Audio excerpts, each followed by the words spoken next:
புவனகிரி கவிஞர் ராபர்ட் அவர்களுக்கு பிடித்த பாடல் கௌரவம் திரைப்படத்தில் இருக்கக்கூடிய ஒரு அற்புதமான பாடல். கௌரவம் திரைப்படத்தை இயக்கியவர் திரு வியட்நாம் வீடு சுந்தரம்.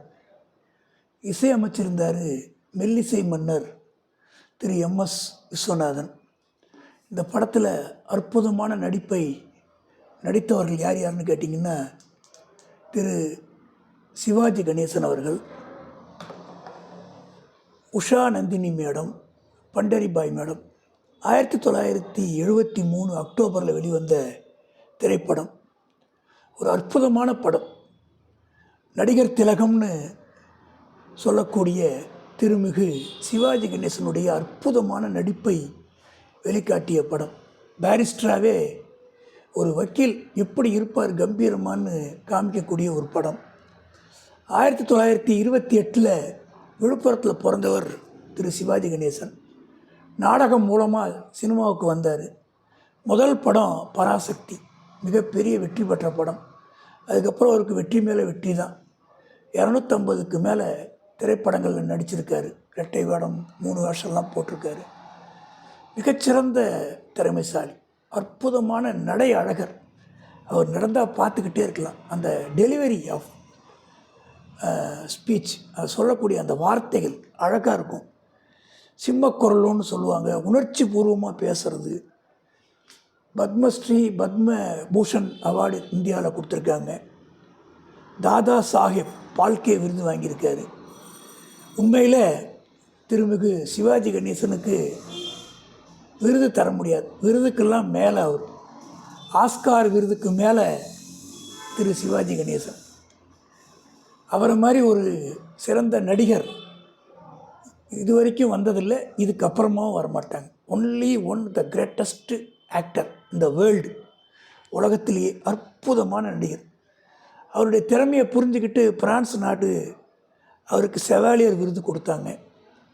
இந்த படத்தில் உஷா நந்தினிங்கிற மேடம் நடிச்சிருப்பாங்க. ரொம்ப அழகாக நடிச்சிருப்பாங்க. அவங்களுடைய அந்த நெருக்கமாக அவரோட நடிக்கும்போது ஒரு எப்பேற்பட்ட ஆளுக்கு ஒரு மன மகிழ்ச்சி வரும். அந்த மாதிரி திரு எம்எஸ் விஸ்வநாதனுடைய இசை எப்பயும் போல் அழகாக இருக்கும்.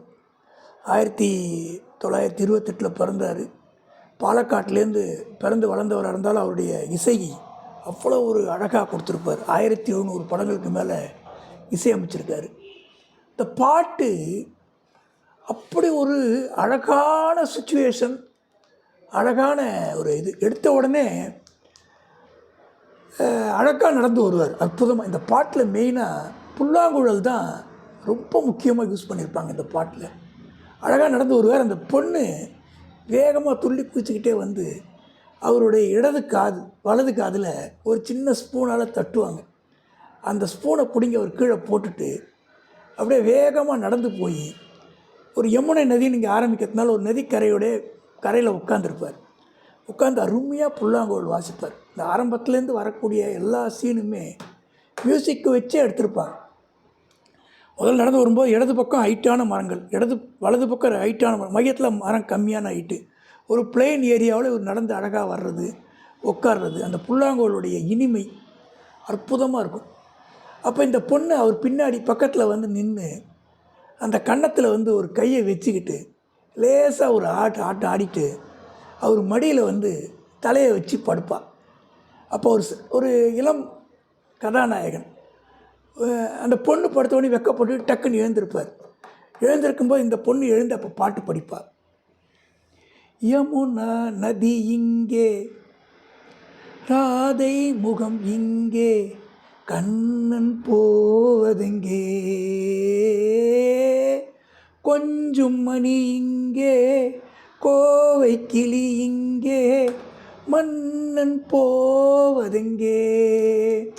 அப்படி கிளம்பி போகும்போது எங்கே கிளம்பி போகிறீங்கன்னு கேட்பாள்.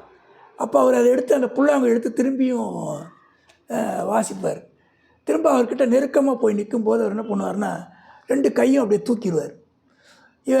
அவரை வயிற்றோடு இறுக்கி கட்டி அணைப்பாள். அவருக்கு அப்படியே ஒரு மாதிரி, அதாவது பெண் வந்து காதலிக்கிறது, பையன் விலகி போகிற மாதிரி அந்த ஒரு சூழலையே காமிக்கிறது. அப்போ திரும்பி அவர் நடந்து போகும்போது, யமுனா நதி இங்கே, ராதை முகம் இங்கே, கண்ணன் போவதெங்கே, கொஞ்சும் மணி இங்கே, கோவை கிளி இங்கே, மன்னன் போவதெங்கே. அருமையாக இருக்கும், அருமையாக இருக்கும். இது முடிஞ்ச உடனே நிறைய மரங்கள் இருக்கக்கூடிய ஒரு பெரிய காடு மாதிரி, அதில் வந்து அந்த பொண்ணு டான்ஸ் ஆடிக்கிட்டே வருவாள். இவர் ஒரு இடத்துல அப்படியே நிற்பார். இவர் கையை வந்து அவள் பிடிச்சி இழுப்பாள். அவர் வெக்கத்தில் அவளை தள்ளி விடுவார். அப்போ அவள் அழற மாதிரி நடிப்பாள், கண்ணை கசக்கிற மாதிரி நடிப்பாள். உடனே இவர் என்ன பண்ணுவார், அந்த புல்லாங்குழல் எடுத்துகிட்டு போய் லேசாக அவள் தலையில் ஒரு தட்டிட்டு அவள் கன்னத்தில் அந்த புல்லாங்குழலை லேசாக ஒரு இழுத்துட்டு அந்த புல்லாங்குழல் அவள் வயிற்றில் அப்படியே தடவிட்டு அப்படியே ஒரு அருமையாக ஒரு பாட்டு படிப்பார். நினைக்கும் நினைப்போ புரிகின்றது, சிரிக்கும் சிரிப்போ அழைக்கின்றது, நினைக்கும் நினைப்போ புரிகின்றது, சிரிக்கும் சிரிப்போ அழைக்கின்றது, கண்ணனின் ஆசைகள் காற்றினில் போவதோ சொல்லடி என் பைங்கிளி. எனக்கு எவ்வளோ லட்சியம் இருக்குது, நீ அதெல்லாம் விட்டுட்டு உன் பின்னாடி சுத்த சொல்கிறேன்னுட்டு அப்படியே அந்த நதிக்கரைக்கு வருவாங்க. ஒரு சின்ன குளம் மாதிரி இருக்கும் அது. அதில் இவர் வந்து நிற்பார். இவர் உருவம் அப்படியே தலைகீழாக தெரியும். அது பெரிய ஆச்சரியம் இல்லை. ஒரு 15 அடி தள்ளி அந்த பொண்ணு டான்ஸ் ஆடுவாள். அந்த பெண்ணோட உருவம் அப்போ இந்த தண்ணியில் தெரியும் டான்ஸ் ஆடுறது. அந்த கேமராமேனை பார்த்தா அப்படியே அவருக்கு ஒரு முத்தம் கொடுக்கணும். இப்படி ஒரு திறமைசாலிலாம் தமிழ்நாட்டில் அற்புதமான கேமரா ஒர்க், சான்ஸே இல்லை. இவரே ஒரு ஒரு ஒரு ஒரு போஸ்ட் பக்கத்தில் சாஞ்ச மாதிரி உட்காந்து நிற்பார். இவர் உருவம் தெரியுது, பிரச்சனை கிடையாது. அது 2-3 அடி தான், அதை கவர் பண்ணி எடுக்கலாம். 10 அடி தள்ளி அந்த பொண்ணு டான்ஸ் ஆடுறது, தண்ணியில் எடுக்கிறதுங்கிறதெல்லாம் அந்த கேமராமேனுடைய திறமையெல்லாம் எப்படி வர்ணித்தாலும் சொல்ல முடியாது.